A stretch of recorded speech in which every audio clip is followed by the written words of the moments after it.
Hey guys, I'm Dave and welcome to the Trull Gallery. Today, we're going to make a sign out of this wedding invitation.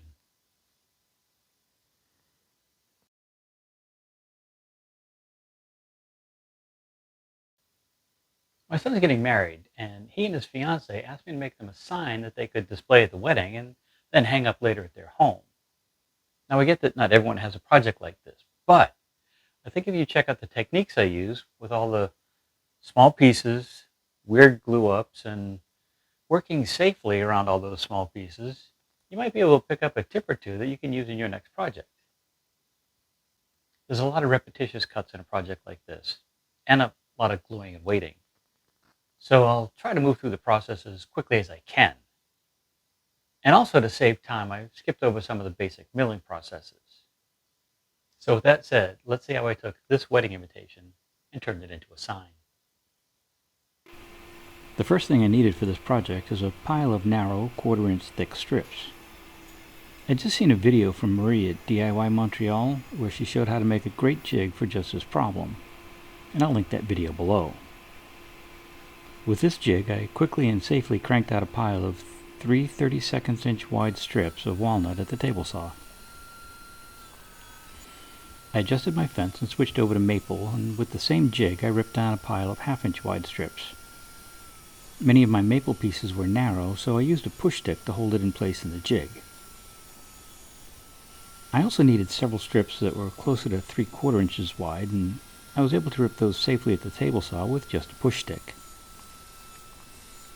I'd taken the drawing I was given to my local printer and had it blown up to the size I had in mind. I could use this as a pattern for the construction of the sign. Here you can see the beginning of my plan. The walnut represents the iron gates, and the maple is the space in between. The wider strips have to equal the width of 2 narrow maple strips and one of the walnut strips. I covered a piece of plywood with packing tape so the glue wouldn't stick to it, and I began assembling sections of the gate.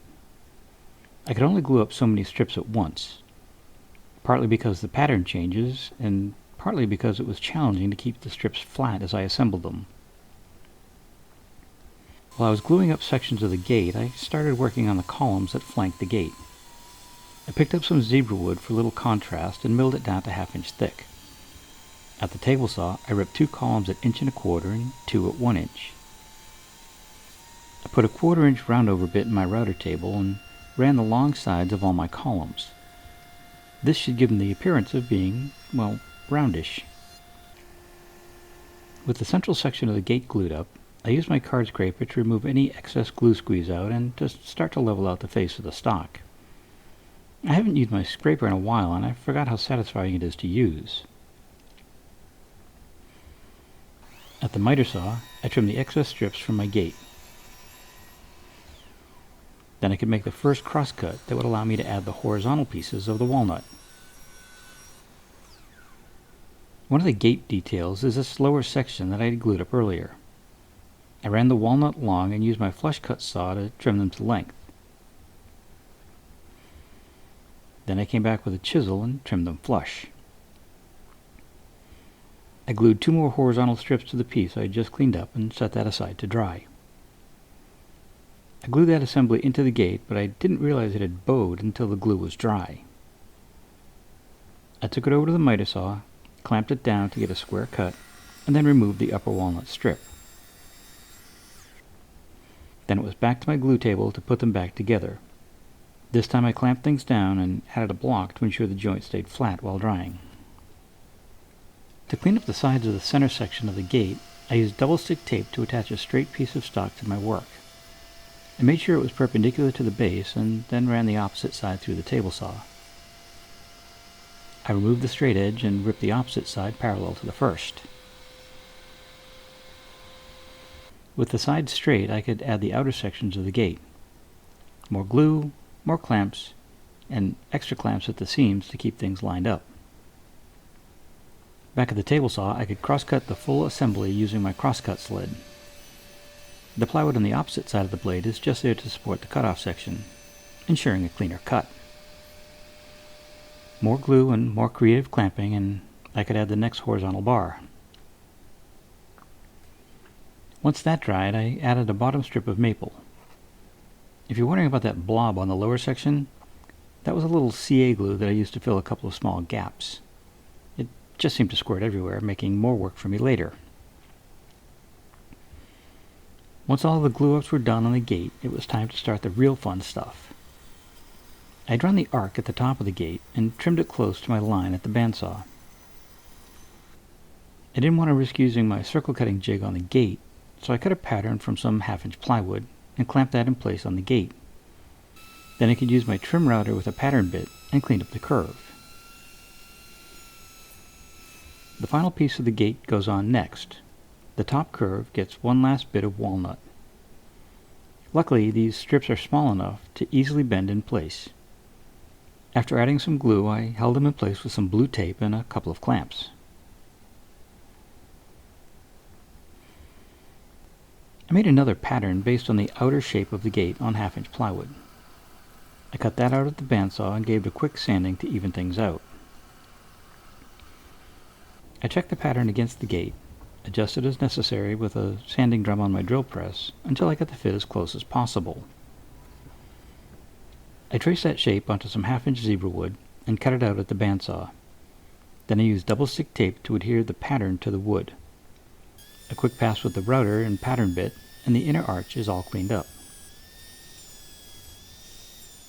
For the trim that will become the base of the columns, or the plinth, I started with 2 strips of 1/4-inch zebra wood and ran them across the table saw, cutting a 45-degree angle on one edge. They were glued together, leaving a 5/8-inch reveal on the back piece. With the glue dry, I came back to the table saw and ripped the assembly to width. At the miter saw, I squared off both ends and then reset my blade to 45 degrees. I cut the miters on one side of each piece, 2 mitered to the left and 2 mitered to the right. I taped the mating pieces together, added a little glue to each side of the miter, and secured them together using a square and a couple of small clamps. The capitals were a little different.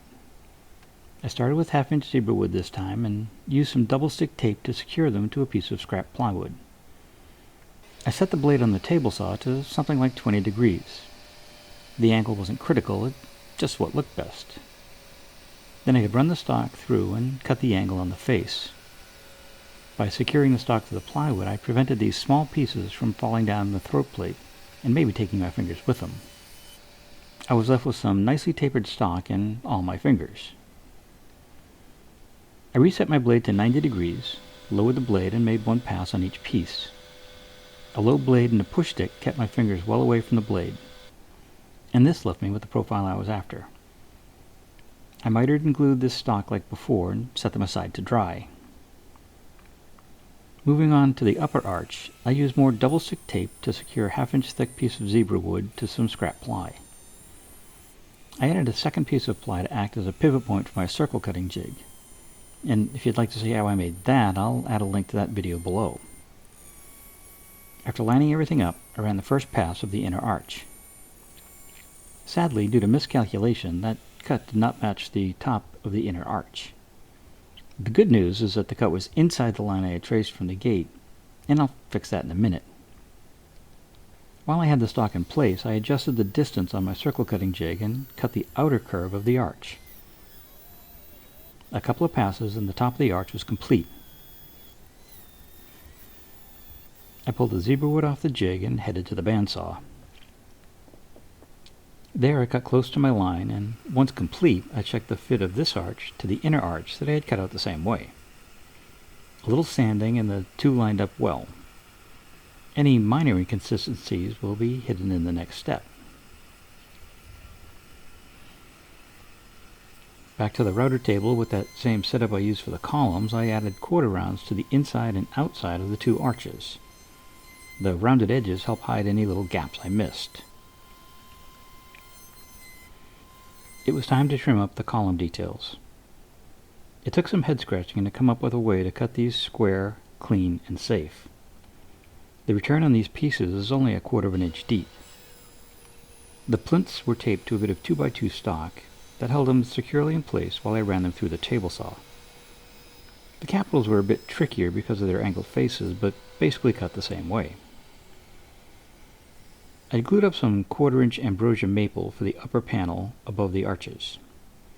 I traced the outer arch onto my maple and cut that on the bandsaw. Again, I used my sanding drum on my drill press to clean up all of the arches, and the maple was done the same way. After a little sanding, the maple fit nicely to the upper arch. Back at the table saw, I trimmed the maple to width, making sure that my mark was on the correct side of the blade. I reset my fence and ripped a strip from the offcut. I cut 2 more shorter strips, and these will all be used to trim out the top. I took the strips over to my chop saw and cut miters on the ends. I finally remembered to clamp down my work when the blade is set at 45 degrees. This prevents the stock from being pulled in towards the blade, changing the angle. Here you can see I had 1 long piece for the top and 2 shorter legs. I'll let the legs run long and I'll deal with them later. Since I don't have a laser yet, I took a 1/4-inch thick, 10-inch square piece of cherry to the crew at Laseresque near my shop.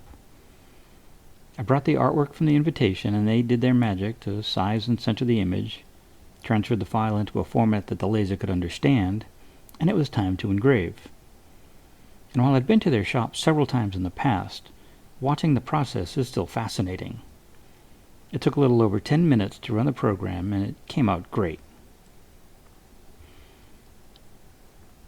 I didn't want to use my circle cutting jig directly on the cherry. I'd need a place for my centering pin and the cherry was too thin. So again I cut a pattern from more 1/2-inch plywood, giving me a 9-inch diameter circle. I used my centering lines to locate the blank onto the cherry and trace the circles so I could cut it just oversize on my bandsaw. I used more double stick tape and carefully lined up my marks so that the image on the face would remain centered. After putting a pattern bit in my router table, I cleaned up the cherry. Again, I had cut close to my line, so a light pass around the pattern was all it took to remove the saw marks and get a clean circle for my center medallion. While the cherry was still on the pattern, I put an 1/8-inch roundover bit in my palm router and eased the outer edge. The thickness of the pattern gave the bearing a solid place to ride. A little light sanding would take care of any machine marks. Going back to the upper panel, I glued down the ambrosia maple strips, and I added a keystone at the center as well. They were all left long, and I could now take them to the bandsaw and trim them off. I cut as close to the arch as possible to minimize the cleanup. 1 more trip to the drill press with my sanding drum, and those saw marks were taken care of. Before I assembled the sign, I took the time to sand all the sub-assemblies through 320 grit, as this would be harder to do once it was all assembled. I cut a piece of 1/2-inch birch plywood to size and laid out the location of the gate. I spread a fair amount of glue and placed 1 set of columns in place as a spacer. The ply and the column were set against my table saw fence to keep things lined up. Then I could set the gate in place so it was snug to the column and flush to the bottom.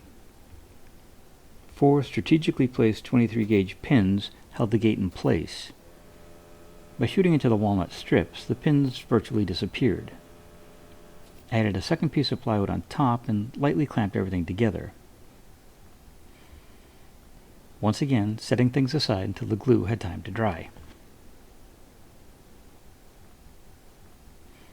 I had previously glued up the 2 pairs of columns, and then I had added the plinths. Now these assemblies could be added to flank the gate. I glued and clamped 1 at a time, again using a caul to distribute the clamping pressure. The parallel clamp seems like overkill, but it was added just to help pull the columns tight to the gate while the rest of the clamps secured the columns to the substrate. Again, the 2 arches had been pre-assembled and now I could glue those in place. A few clamps and 2 more cauls helped distribute the pressure. I got a little carried away with the glue, but the excess was cleaned off before it dried. The upper panel came next. More glue, more clamps, more cauls.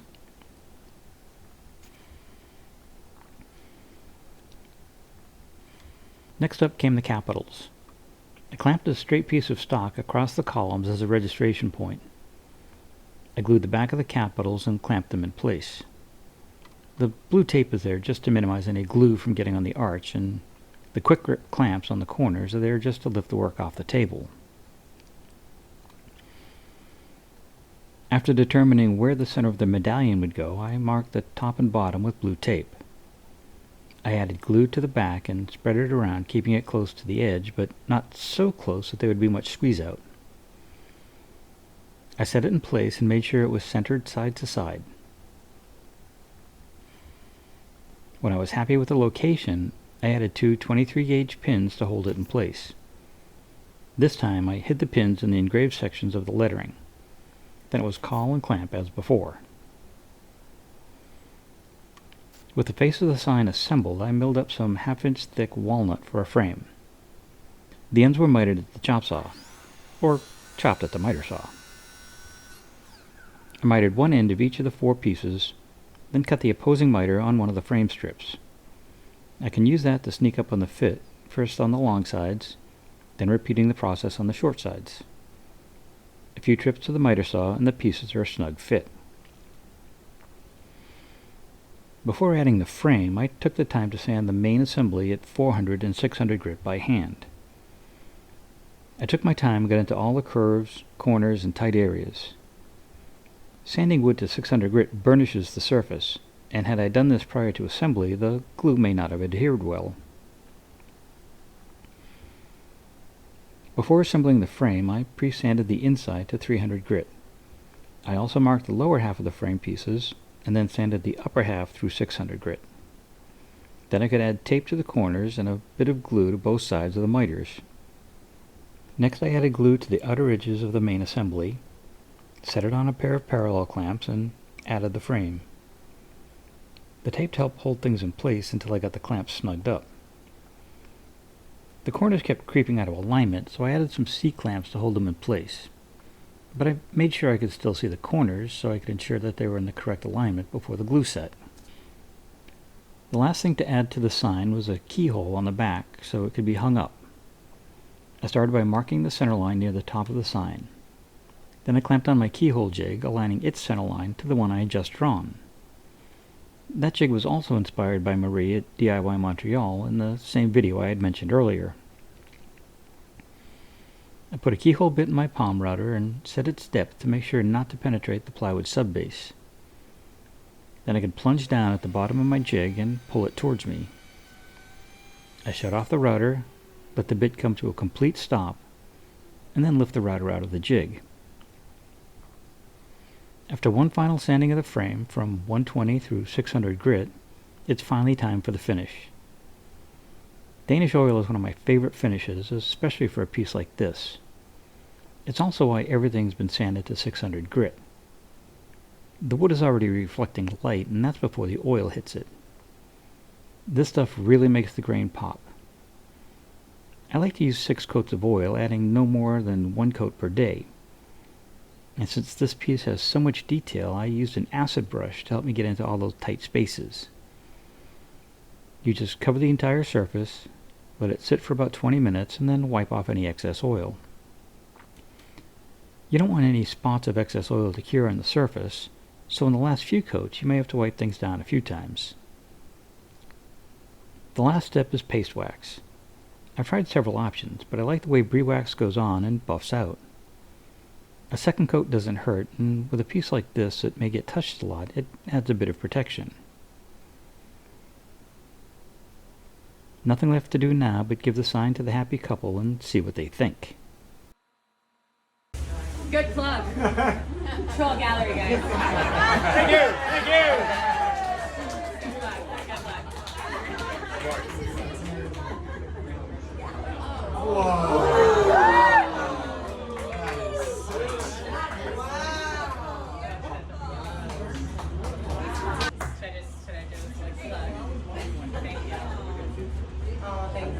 Now, I don't usually do art type pieces, and I'm not a big fan of working with tiny stock, but the sign came out really cool.